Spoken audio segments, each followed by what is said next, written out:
धर्म प्रेमी बंधुओं, आप सभी को जय जिनेंद्र। मेरे इस चैनल में आपका स्वागत है। मेरे इस चैनल में जैन धर्म के ग्रंथ ज्ञानार्णव का स्वाध्याय चल रहा है और उसके अंतर्गत 12 भावना का स्वाध्याय चल रहा है और 12 भावनाओं के अंतर्गत आज हम आरंभ करेंगे संवर भावना। कल तक हमने स्वाध्याय किया था आश्रव भावना का, श्लोक नंबर 177 तक। आज करेंगे आश्रव भावना का, संवर भावना का स्वाध्याय। सर्वप्रथम मंगलाचरण करते हैं। ओंकारं बिंदु संयुक्तं नित्यं ध्यायन्ति योगिने कामदं मोक्षदं चैव ओंकाराय नमो नमः। अविरल शब्दिकनौगा प्रक्षालति सकलमुखंगा मुनिपार्षे तीर्था सरस्वती हर्तो नो दुरितान् अज्ञानतिमिर अंधानां ज्ञानांजन शलाकया चक्षुषे उन्मीलितं येन तस्मै श्री गुरुवे नमः। श्री परम गुरुवे नमः। परम्पराचार्य श्री गुरुवे नमः। सकल काल विध्वंसकं श्रेषां परिवर्धकं धर्म संबंधकं भव्य जीव मन प्रतिबोधकारकम् इदं शास्त्रं श्री ज्ञानार्णव एतन्मूल ग्रंथार्तारा श्री सर्वज्ञ देवा तदुत्तर ग्रंथकर्तारा श्री सर्वज्ञ देवा गणधर देवा प्रतिगणधर देवा तेषां वचनाश्रवणमासादे आचार्य श्री शुभचंद्र स्वामी विरचितिं टीकाकार क्षुल्लक 105 श्री सहजानंद वर्णी जी। मंगलम भगवान वीरो मंगलम गौतमो गणी मंगलम कुंद कुंदाद्योतु जैन धर्मोस्तु मंगलम सर्वमंगल मांगल्यम सर्वकल्याणकारकं प्रदानं सर्वधर्माणां जैनं जयतु शासनं। सर्वे श्रोता सावधानतः श्रवन्तु। आश्रव भावना। सर्वाश्रव निरोधोय सम्मरस प्रकीर्तिते द्रव्य भाव विभेदेन स्वविद्या भिदित्य पुनः। उपरोक्त आश्रव का जो निरोध हो जाता है उसे सम्वर कहा जाता है, जो द्रव्य और भाव के भेद से 2 प्रकार का है। सम्वर का स्वरूप समस्त आश्रवों का निरोध होना उसे सम्वर कहते हैं। यह सम्वर 2 प्रकार का है, द्रव्य सम्वर और भाव सम्वर। द्रव्य सम्वर नाम है कर्माण वर्गणाओं में मिथ्यात्व ने आने देना। यह द्रव्य संवर है। भाव संवर नाम है अपने परिणामों में विकार न आने देना।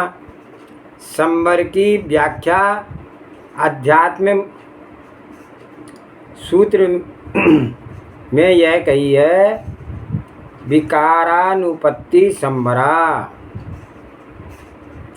संवर के आगे भेद करते हैं द्रव्य संवर, भाव संवर।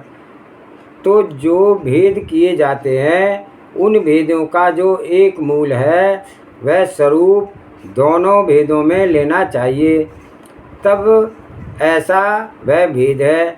जैसे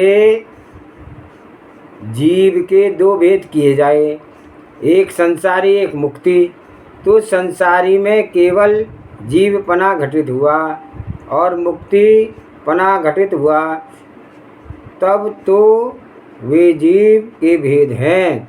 नहीं तो कोई कहने लगे कि उनके 2 भेद हैं, एक संसारी और एक चौकी, तो अधिक रहा ना। यह तो अटसट बोलना है। संसारी में जीवत्व है पर चौकी में कहाँ जीवत्व है। तो जिनके भेद किए जाते हैं उनका स्वरूप भेद में घटित होता है। तो संवर का स्वरूप है विकार नहीं आने देना। तो कर्माण वर्गणा में कर्मत्व का आना यह एक विकार है और कर्म का कारमान वर्णना में उनका यह विकार नहीं आ सकता। यही है द्रव्य संवर। और जीव परिणाम में जीव का विकार ना आ सकने, यही है भाव संवर। तो ये दोनों प्रकार के संवर ज्ञानी जीवों के रहा करते हैं। तो जीव की परिणति पर अनाधिकार, द्रव्य संवर पर जीव का अधिकार नहीं है, आश्रव पर भी अधिकार नहीं है। द्रव्य कर्म के आश्रव पर संवर पर निर्जरा अथवा मोक्ष पर जीव का अधिकार नहीं है। जीव तो जो कुछ भी कर सकेगा, परिणाम सकेगा, पर वह अपने ही प्रदेशों में अपनी ही शक्ति के परिणमन कर सकेगा। तो जीव का पुरुषार्थ, जीव का अधिकार अपने भाव बनाने में है। अपने भाव करने के अर्थात अन्य पदार्थ में कुछ परिणति करने पर मेरा अधिकार नहीं है। यद्यपि यह बात अविनाभाव रूप है कि जीव यदि शुद्ध भाव करे तो कर्मों का संवर होगा ही, जीव अशुद्ध भाव करे तो कर्मों का आश्रव होगा ही। तो ऐसा अविनाभाव रहा, तो निमित्त नैमित्तिक संबंध रहा आए। फिर जो इस जीव का अधिकार परिणमन उस पदार्थ में नहीं है, जिसे यद्यपि रोज यह देखते हैं कि महिलाएं रोटी यूँ बनाती हैं, सेका, बनाया, रखा, सब कुछ दिख रहा है, इतने पर भी महिला का अधिकार रोटी के हाथ का कर्तव्य, रोटी के सीखने का, बेलने का, बनाने का अधिकार नहीं है, किंतु हो रहा है।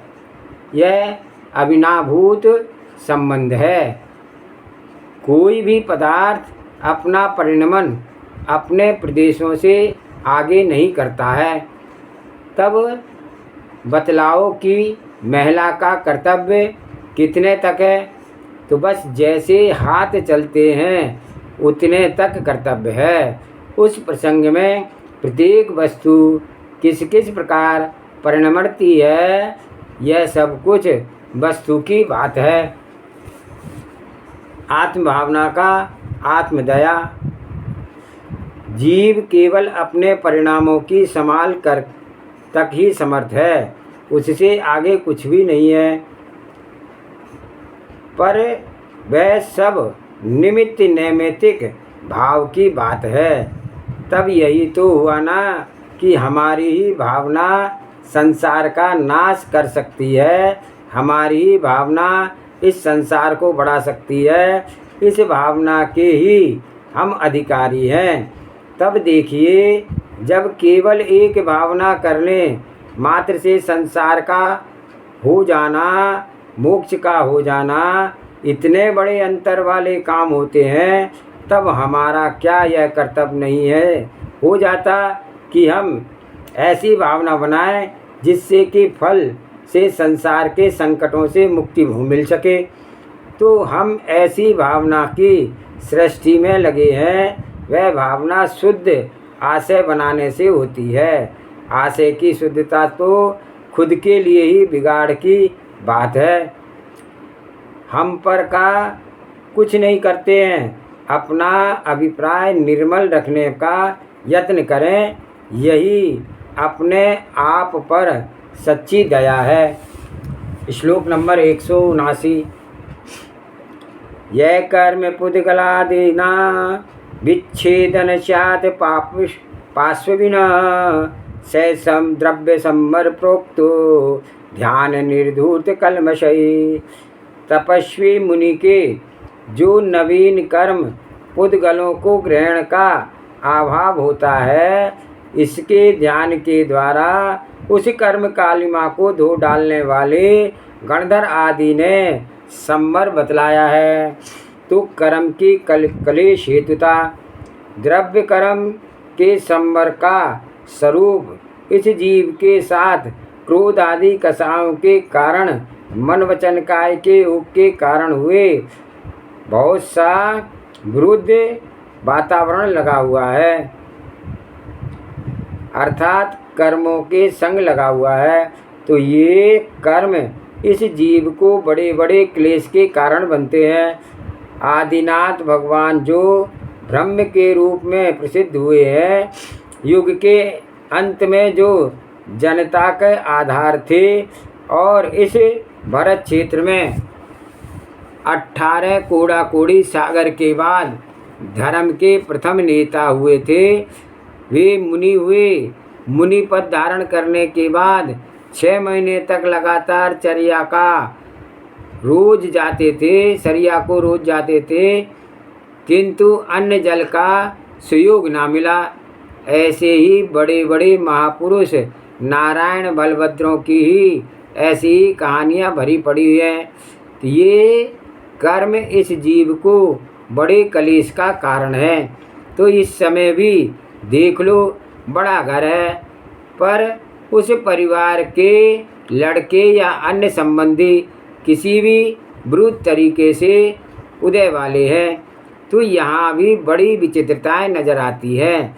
उन कर्मों के रोकने का कुछ उपाय किया गया तो भला है, नहीं तो कर्मों के प्रेरे ये जीव ऐसे ही संसार में भटकते रहेंगे। द्रव्य कर्म के संवर का स्वरूप। तो इस प्रकरण में उन कर्मों के रोकने के उपाय और भेद प्रभेद बताए जा रहे हैं। कर्मों के रुकने का नाम संवर है। किसी भी प्रकार का बिगाड़ ना हो सके उसका नाम संवर है। तो वह संवर 2 तरह का है, एक द्रव्य संवर, दूसरा भाव संवर। उसमें से इस छंद में द्रव्य संवर का लक्षण बतलाया है कि जीव में 2 प्रकार के बिगाड़ हुआ आ रहे हैं। एक तो अपने परिणाम अशुद्ध बनाना, यह है भाव बिगाड़ का, और विकार भाव का निमित्त पाकर के जो कर्म पुद्गल का आना बनता है वह है द्रव्य बिगाड़। तो द्रव्य कर्म का आना द्रव्य आश्रव है और अपने बुरे भावों का बनाना भाव आश्रव है। तो भाव आश्रव को रोकने का नाम भाव संवर है और द्रव्य आश्रव को रोकने का नाम द्रव्य संवर है। तपस्वी मुनि संतों की कर्म भूमि कर्म रूपी पुद्गल के ग्रहण करने का निरोध हो जाए तो वह द्रव्य संवर है। कर्मों का स्वरूप। तो भैया कर्मों के संबंध में बातें तो बहुत से लोग करते हैं। हर एक मनुष्य के जुदे जुदे कर्म हैं। सब अपने कर्मों से दुखी सुखी होते हैं, पर इन कर्मों का स्वरूप क्या है, कर्म की मुद्रा मूर्त क्या है, तो इसके संबंध में किसी ने भी निर्णय नहीं लिया। कर्म शब्दार्थ से तो किए जाने वाले का नाम है। तो जो किया जाए उसका नाम कर्म है।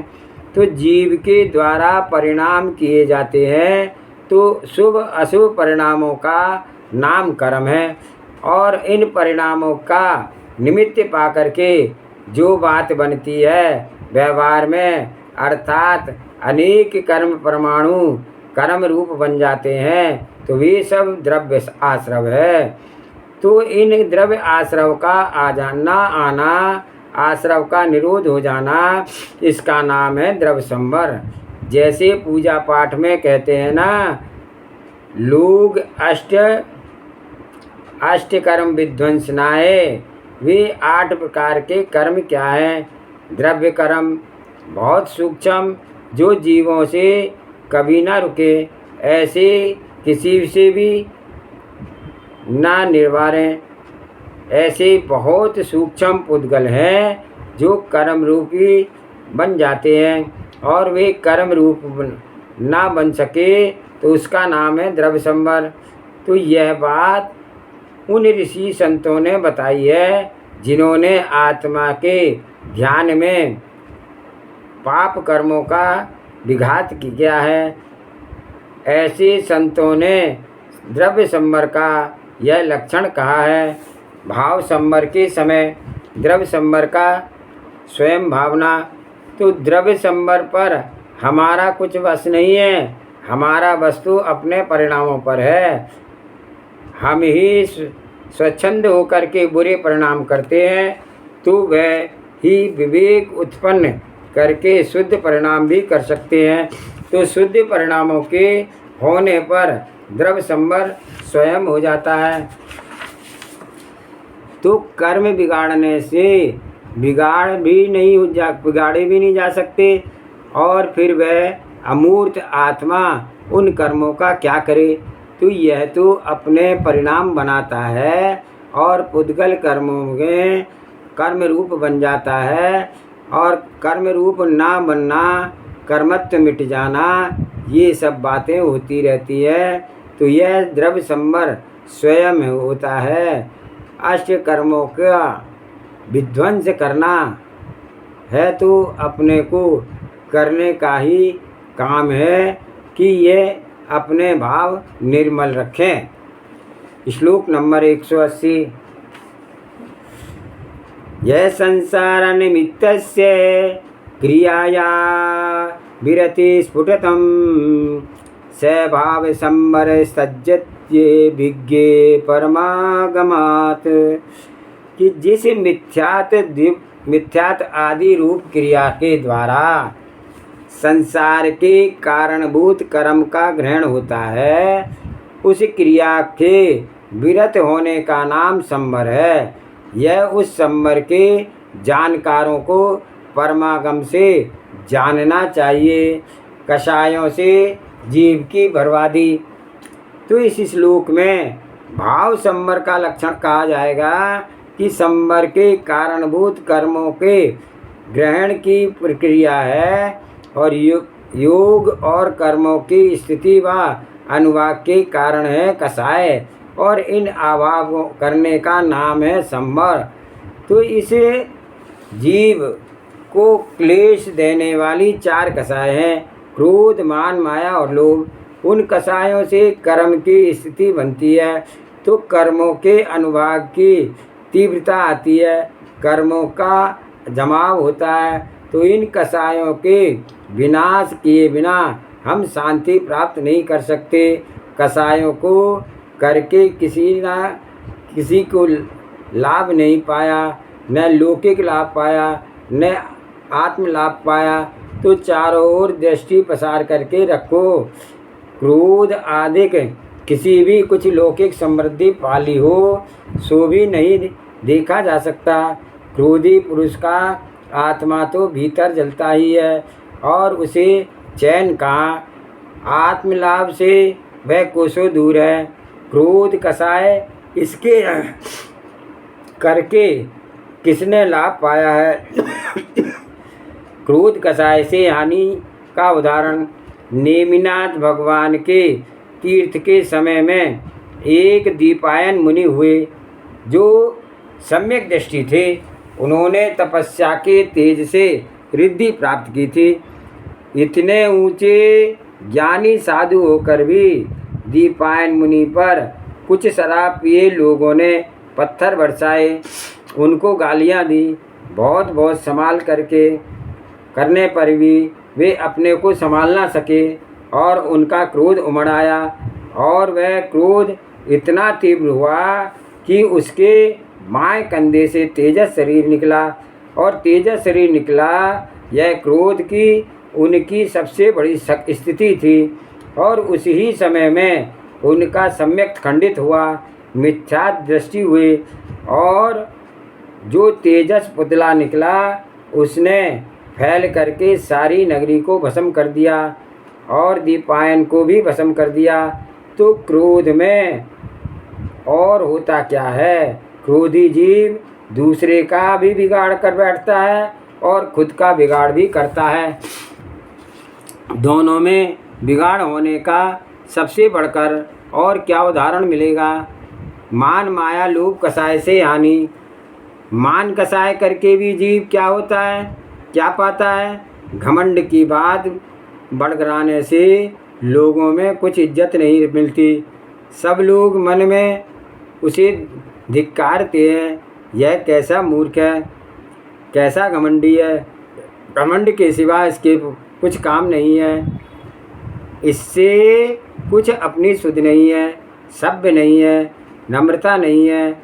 यह तो बड़ा उद्दंड है। उसके प्रति लोगों के इस तरह की धारणा बनती है और इनके समय पर कोई कह भी बैठता है जिससे घमंड करने वाले की सारी पोजीशन नष्ट हो जाती है। तो इस लोक में भी मान से यह जीव के क्या पाया और मानवश परलोक का लाभ तो कुछ ही उठा नहीं सका। तो मान कसाय से भी जीव को ना शांति मिलती है, ना लौकिक समृद्धि मिलती है और ना ही आध्यात्मिक लाभ होता है, न परलोक का लाभ होता है। कसायों से किसने क्या लाभ पाया है? तो घर से में से भी देख लो, यही बात है। कसाय करके खुद दुखी हुए और दूसरों को दुखी कर डाला। तो गांव में, समाज में भी यही बात है। कसाय करके खुद ही बर्बाद होते हैं और दूसरों को भी बर्बाद करते हैं। मायाचार और लोभ के परिणाम में तो यह जीव का पता ही क्या है। ज्वाला की जलन भुनना इसका बड़ा बना रहता है। कसायों के अभाव में शांति लावा संबर। मोह व कसायों के रोके इसका नाम संबर है। और कसायों के रोकने से संबर स्वयं अपने आप हो जाता है। तो जो संबर के उपाय हैं, आत्मसिद्धि से जो आनंद प्राप्त होता है, उसको किसी दूसरे से पूछने की क्या ज़रूरत है। खुद अपनी कसाय शांत करके निर्णय प्राप्त कर लें कि कसाय ना करते तो इतना लाभ है। व्यर्थ की गाली गलौज हो गई, मारपीट निर्णय हो गई, सो कोई अंग टूट गया। पुलिस ने भी हैरान किया, मुकदमेबाजी हो गई। तत्व का निकला। 2-4 मिनट का विरोध ना शांत करके कर सके तो अपने को तो बहुत साता डाला और दूसरे को भी बहुत साता डाला। तो इसमें तत्व कुछ नहीं है। जीव का उद्धार संबर से प्राप्त होता है और उद्धार होने के पश्चात ही संबर बना रहता है। कलमिषता निवृत्ति के लिए सत्संग व स्वाध्याय करके की शिक्षा। तो शिक्षा की बात जानी कि ग्रहण कीजिए ही कि हम अज्ञानवश दूसरे दूर करेंगे, मोह मिथ्यात्व मिटाएंगे और कसाएं तब शांत होंगी। तब वह हमारी प्रवृत्ति, हमारा वह पुरुषार्थ, हमारा वह संकल्प हमारा कल्याण करेगा। तो यह हम आपको न संभाल सके और दूसरों से ही आशा बनाए रहे कि इसमें हमें कुछ मिलेगा, अथवा दूसरे पर कुदृष्टि बनाए रहे कि ये मेरे बाधक है और इनका भी मज़ा देना चाहिए। तो इतना निरत करना चाहिए। ऐसी बाह्य दृष्टि बनाए रहें तो इसमें अपना कोई लाभ नहीं है। ऐसा जान करके मोह के हटाने का और कसायों को दूर करने का यत्न बनाना चाहिए।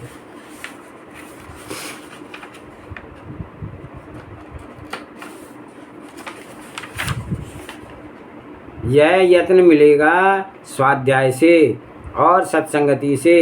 ये दोनों बातें एक दूसरे की प्रेरणा देने वाली हैं। स्वाध्याय से भाव शुद्धि होती है, ज्ञानार्जन से निर्मलता बढ़ती है और सत्संग के लिए मन बनाए हैं असत्संग में हट जाता है और सत्संग करने से जो कुछ भी कमी रहती है उसकी दृष्टि आती है और उसे दूर करने का भाव जागता है। तो इस कारण से सत्संगति और स्वाध्याय इन दोनों बातों में विशेष प्रकार का प्रयत्न करना चाहिए। आज का स्वाध्याय ही समाप्त करते हैं। आज का प्रश्न है,